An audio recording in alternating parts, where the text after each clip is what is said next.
So I've had a little problem with some audio for my video lately. There's some construction around and hopefully it's not in the background on this one. Anyway, to the video, I wanted to explain the purpose behind the Weird Portrait series, or actually more of the process. This is an art study that I used to experiment with some materials. I designed it as a quick art study so that it's not a deep project, but it will help me with a longer term project. I wanted to experiment with some new brands of paint and some new brands of oil pastels. You have seen some of those experiments on the channel through other videos. I also was experimenting with painting on fabric. These are the initial paintings that started those experiments. I wanted to try different types of fabrics to see how they felt with the paint. I had seen a few artists painting with fabric and I wanted to do this for myself. So I started off with this. It's a cotton fabric for quilting. The middle fabric's a little thicker. It's a shirt that my husband had ripped. It's also cotton. And then this is a silk fabric that I bought at a local fabric store. I'll explain a little bit more about my fabric painting process or using fabric as a canvas in a different video. Today's video is more about why I do the Weird Portrait series and the process of creating and designing these characters in the Weird Portrait series. It is obviously not going to be something that is photorealistic. That's not what I'm going for here. This is supposed to be a fun series for me, allowing me to experiment and play. There are some days where I don't have a lot of time to be in the studio or when I'm not feeling well, either health-wise or mental health-wise, and I want to be able to sit and paint.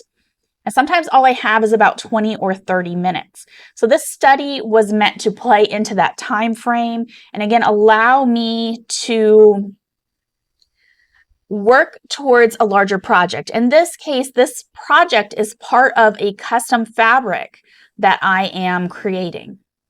The reason I wanted to design a custom fabric collection is because these particular materials, these fabrics are not art prints that belong to me.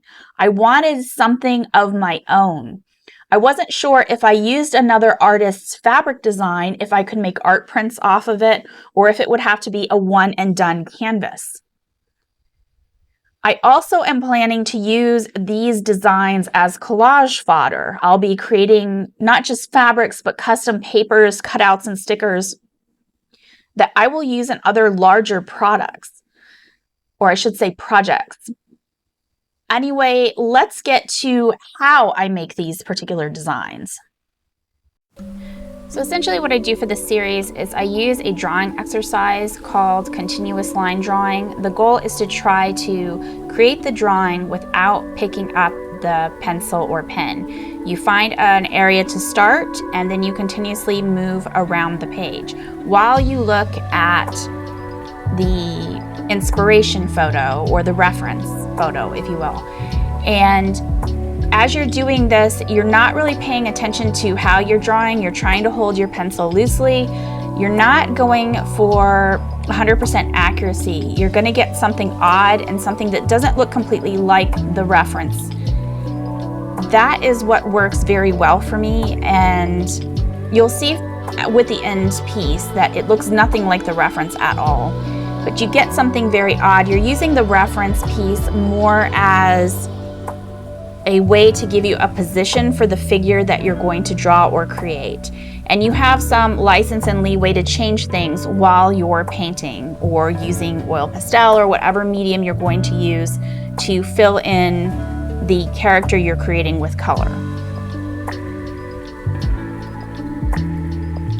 So again, this is not a drawing that is meant to be photorealistic. I'm looking for the character to be a little warped, a little different, a little odd. That's why I call them the Weird Portrait or Weird People series. I'm also not using realistic colors. I use a variety of different mediums. I've used paint before that you've seen in other videos. Today I'm working with some of my new oil pastels. I just want to play when I create this series. It's not deep art. It's not something that I'm usually thinking a whole lot about. Often the characters that I create will express some sort of emotion that is related to how I'm feeling that day. It's kind of a way for me to do a quick piece of work where I can leave some of my feelings and emotion on the canvas. And today I was feeling just a little bit frustrated because this is the second day in a row I've had a sinus headache and I'm not feeling very well.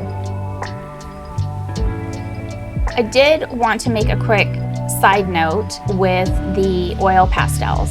The top 3 boxes are the Extra Soft Premium of the Montmartre, and I really like how they blend. I chose a box of the fluorescents, and I guess this is their mid-grade or beginner artist level, and they are not as soft and creamy. I had a hard time with the fluorescents layering them over the top.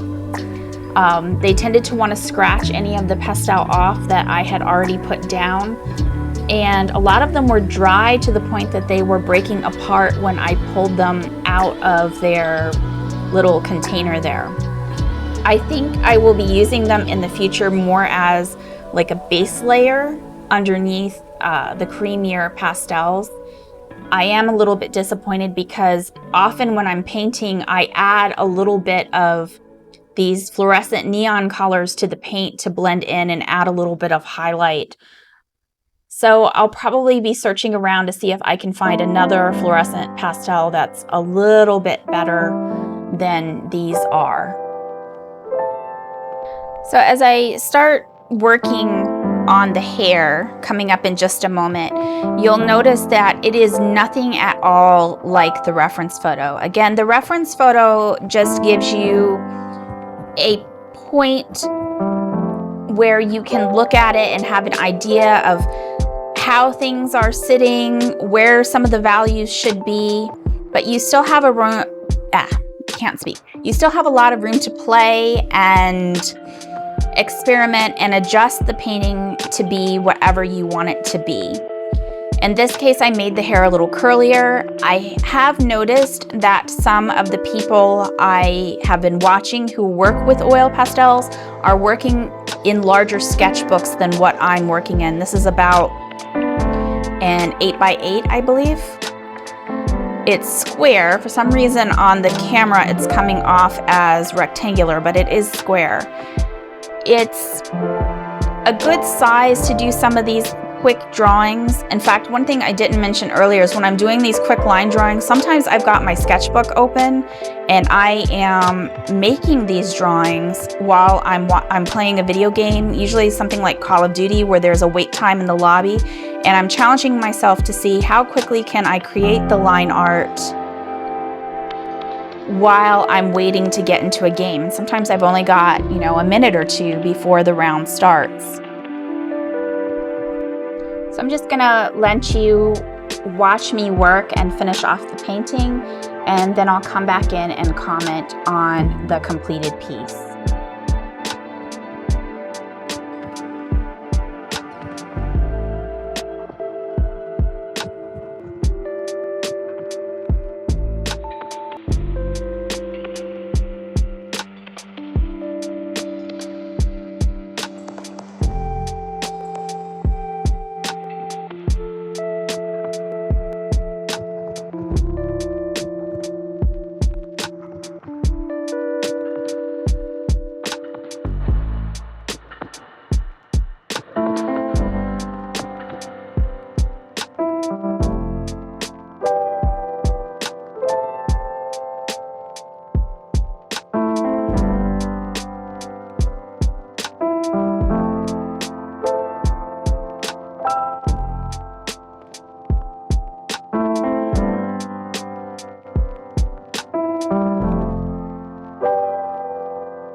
And this is the completed piece. Once again, you can see that it is nothing like the original other than in the positioning of the person in the photo.